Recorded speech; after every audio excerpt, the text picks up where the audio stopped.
और घड़ी के बहुत ही इंपॉर्टेंट क्वेश्चन है दर्पण वाले। ठीक है, तो चलिए स्टार्ट करते हैं। पहला सवाल, एक घड़ी में 8:20 हो रहा है तो दर्पण में इसका प्रतिबिंब क्या दिखाई देगा। ठीक है, दर्पण में यानी कि शीशे में क्या दिखाई देगा। अब देखो सीधी सीधी बात है, यहां पे इस तरीके का सवाल बार बार आएगा एग्जाम में, तो आपको मैं सबसे आसान तरीका बता रहा हूं कि ऐसा क्वेश्चन कभी भी रहे तो आप उसे क्या करोगे, 12 बजे में से माइनस करोगे। अगर पूरा पूरा टाइम है तो 12 बजे में से माइनस करेंगे, अगर पूरा पूरा टाइम नहीं है तो 11:60 में से माइनस करोगे। मतलब ये है, अब जैसे यहां पे मिनट में टाइम दे रखा है तो 11:60 का मतलब क्या है, 12 घंटे होते हैं, 12 ही बजते हैं। 12 घंटा यहां पे सीधा सीधा है, तो सीधा सीधा टाइम होगा, जैसे 8 बज रहे हैं या 9 बज रहे हैं तो इसे 12 में से माइनस करोगे। अगर कुछ मिनट दी गई हैं तो उसे 11:60 में से माइनस करोगे आप।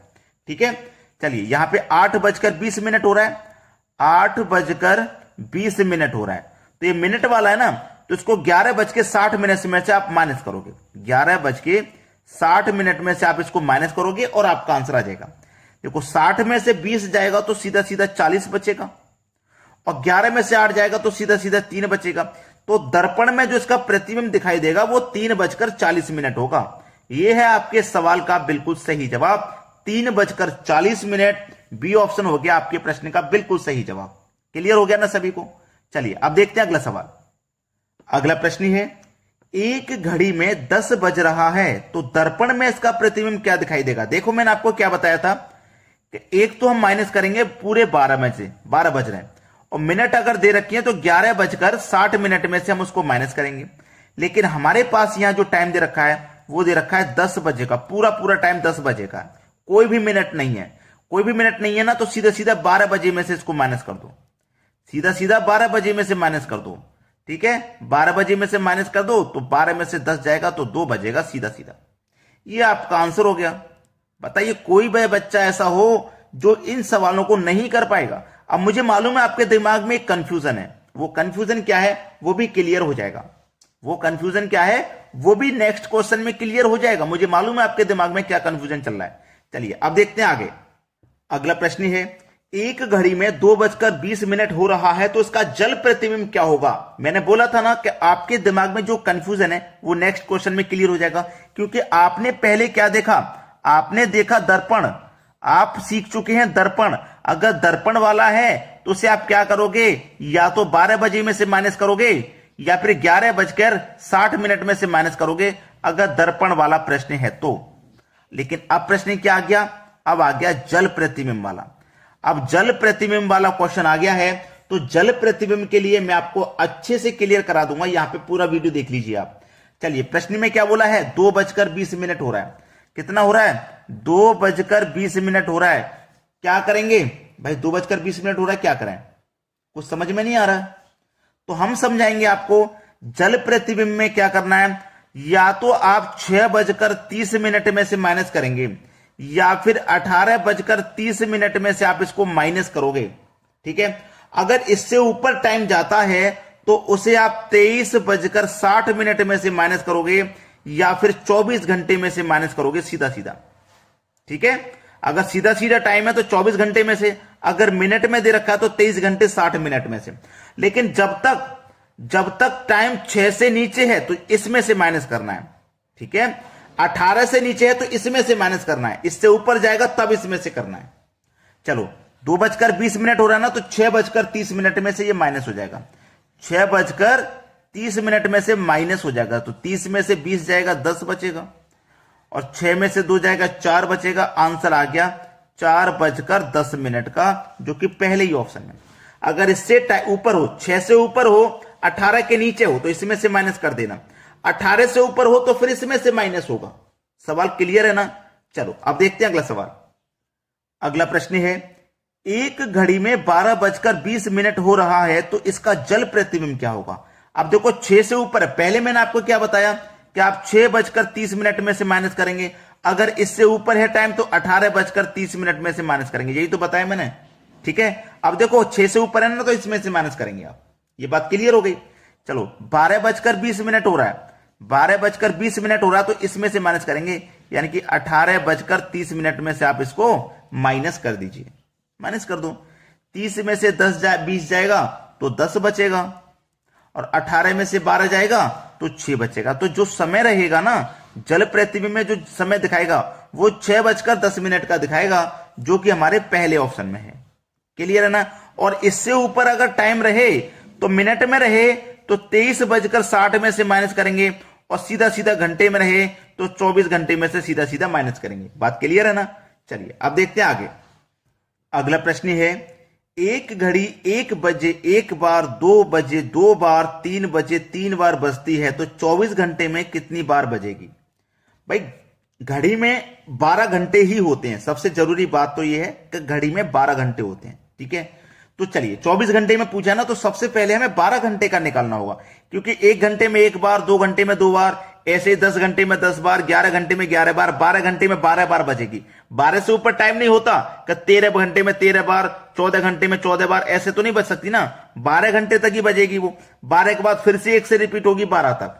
क्लियर कह रहा हूं। तो चलिए 1 घंटे में 1 बार, 2 घंटे में 2 बार, 3 घंटे में 3 बार, 4 घंटे में 4 बार, ऐसे ही 12 घंटे में 12 बार बचेगी। चलिए इसमें अंतर देखो, 1 और 2 में 1 का अंतर, 2 और 3 में 1 का, 3 और 4 में 1 का अंतर। जब समान चलता है तो तरीका है first plus last divide by 2, और जितनी संख्या उतने से गुना। तो 1 से लेकर 12 तक 12 संख्या है ना, तो 12 से गुना। 1 और 12 मिलकर के 13 हो गया, डिवाइड में 2 गुने 12। 2 से 12 को हटा दूंगा 6 बार में, 13 का मल्टीप्लाई 6 से कर दो 78। यानी कि 12 घंटे में कितनी बार बजेगी वो? 78 बार। 12 घंटे में कितनी बार बजेगी वो? 78 बार। तो फिर से 12 घंटे में वो 78 बार बजेगी। तो 12 घंटे 24 घंटे हो गए ना। तो पहले 12 घंटे में 78 बार, फिर दूसरे 12 घंटे में भी 78 बार। तो इनको जोड़ लो, 24 घंटे में कितनी बार बजेगी पता लग जाएगा। 8 और 8 16, कैरी का 1, 7 और 7 14, कैरी का 1 15, यानी कि 156 बार बजेगी। बी ऑप्शन हो जाएगा सवाल का सही आंसर। अब देखते हैं अगला सवाल। अगला प्रश्न है, एक घड़ी 7 बार बजने में 18 सेकंड का समय लेती है। 7 बार बजने में 18 सेकंड का समय लेती है एक घड़ी। ठीक है, तो 14 बार बजने में कितना समय लेगी? 14 बार बजने में कितना समय लेगी ये बताना है। तो इसको करने का जो मैं लॉजिक बता रहा हूं ना, बहुत ध्यान से देखिएगा। अगर मैं इस 7 से 1 कम कर दूं तो संख्या कितनी हो जाएगी? 6 हो जाएगी ना। और इस 7 की पावर अगर मैं 3 कर देता हूं, 7 से 1 कम किया, 7 की पावर 3 किया, तो जो 1 कम किया है इसका और इसका अगर आप मल्टीप्लाई कर दो तो 6 त्रिक का 18 सेकंड हो गया।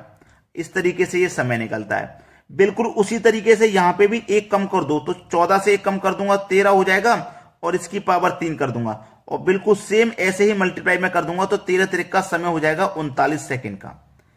सवाल खत्म हो गया भाई। समझना है केवल, कुछ नहीं है। 39 सेकंड पहला ऑप्शन हो जाएगा सही जवाब। तो इस प्रश्न को आप कभी छोड़ना मत। बहुत बच्चे एग्जाम में छोड़ देते हैं इसे, अब आप मत छोड़ देना। अब देखते हैं अगला सवाल।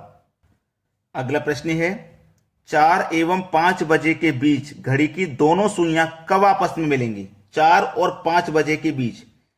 इस प्रश्न को सीखने के लिए मैं आपको बता रहा हूं कि जो पहले वाला टाइम है वो लेना है। आपने वो ले लिया, मल्टीप्लाई हमेशा 5 से ही करना है। ये मैंने इसका 5 से मल्टीप्लाई नहीं करवा रहा, इसलिए नहीं करवा रहा कि 4 और 5 से पूछा इसलिए नहीं। पहली वाली संख्या लेना है। हमेशा इस क्वेश्चन में 5 से ही मल्टीप्लाई करना है, हमेशा। ठीक है, ये बात क्लियर होनी चाहिए। तो चलिए यहां पे क्या करेंगे, 5 से आप मल्टीप्लाई करेंगे तो 4 पंजे 20 हो जाएगा। 20 हो गया ना। डिवाइड हमेशा 11 से करना है, मतलब 5 से मल्टीप्लाई पहली संख्या में और डिवाइड हमेशा 11 से ही कर देना है। ये बात हमेशा याद रखना। चलो अब मैं 11 से 20 में जब डिवाइड दूंगा ना, तो 11 एकम 11 कटेगा और 9 बचेगा, 9 ऊपर बटे में 11। ठीक है, अब सबसे जरूरी बात क्या है? सबसे जरूरी बात, दोनों सुइयां कब आपस में मिलेंगी? तो जो पहले वाला टाइम है ना, इसी टाइम से मिलेंगी, पहले वाले टाइम से आपस में।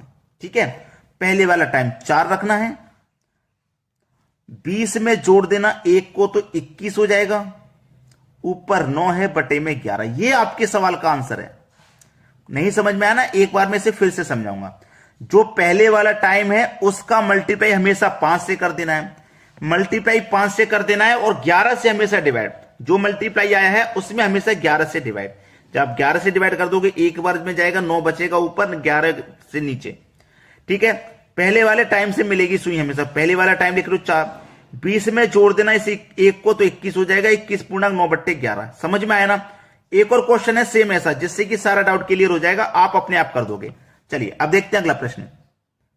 अगला प्रश्न है 3 एवं 4 बजे के बीच घड़ी की दोनों सुइयां कब आपस में मिलेंगी। मैंने क्या बोला, पहले वाला टाइम लेना और मल्टीप्लाई हमेशा 5 से कर देना। ठीक है, तो 3 पंजे 15 और डिवाइड हमेशा 11 से करना। तो 11 से डिवाइड करूंगा, 11 एकम 11, 4 बचेगा, 4 ऊपर बटे में 11। सही है ना। पहले वाले टाइम से मिलेंगी ना घड़ी की सुइयां, तो पहले वाला टाइम लिख दो, 15 में 1 जोड़ दो 16, और ऊपर वाला टाइम ऊपर, नीचे वाला नीचे। ऐसे ही तो किया था हमने पिछले क्वेश्चन।